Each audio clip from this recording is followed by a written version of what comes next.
Courage to keep the true gospel. Have you ever read Yuval Harari's best-selling book, Sapiens? This book provides an interesting macroscopic view of human history. And what we should note here is that humans have continuously created stories, or fiction, to maintain and develop society. From ancient myths to modern ideologies, we tell stories. The direction of our lives is determined by which gospel we believe and live by. But the passage from Galatians that we will look at together today is about another gospel. Paul said that the saints of the church in Galatia were not satisfied with the gospel he preached. That is, I was very confused and saddened to see people turning away from the true gospel and following a different gospel.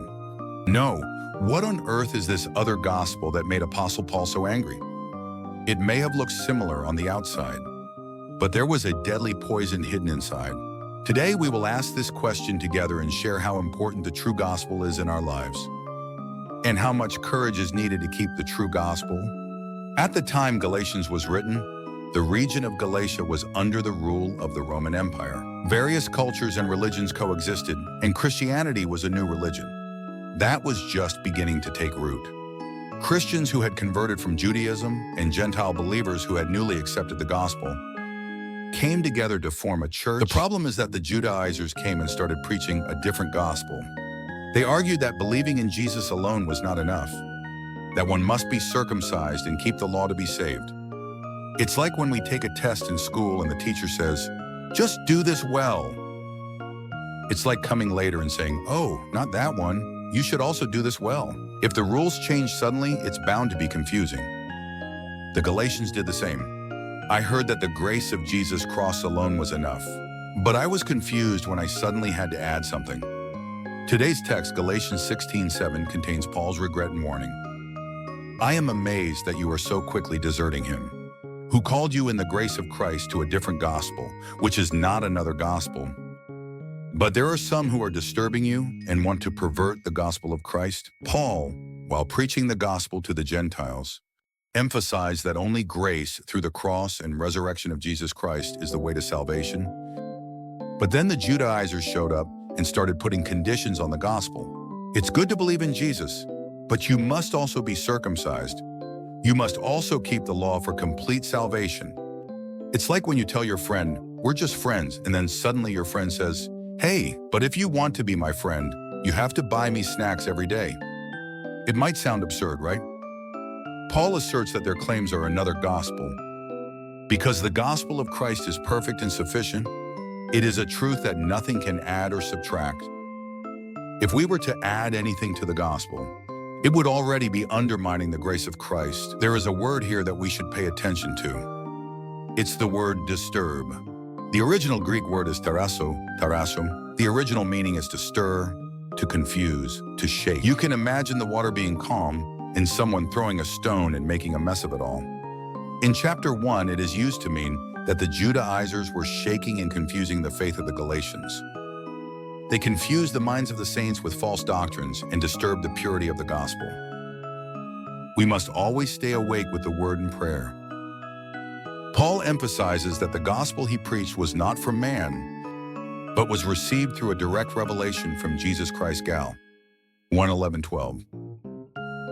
This is an important part that establishes the authority of the gospel and shows how true and solid the gospel he preached is. It's like you're saying, "I saw it myself about some fact." I can say this with confidence because I have experienced it firsthand.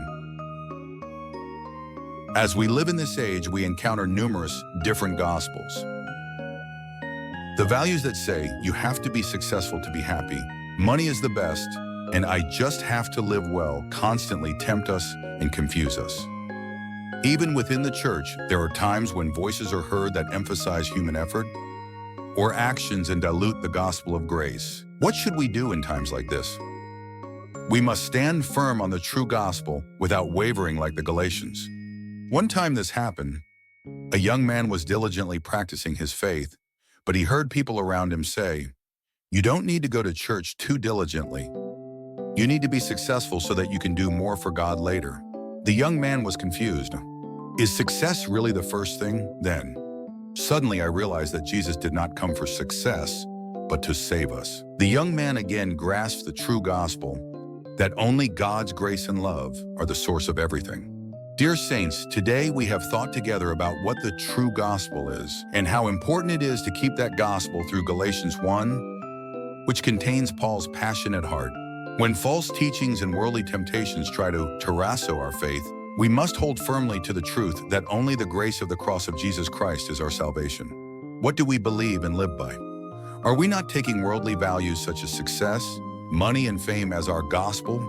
If so, today at this time, we must decide to return to Him, who called us by the grace of Christ. The true gospel does not burden us, but gives us freedom and true peace. The gospel of grace is the wonderful news that we are not saved by our works, but only by believing in Jesus Christ.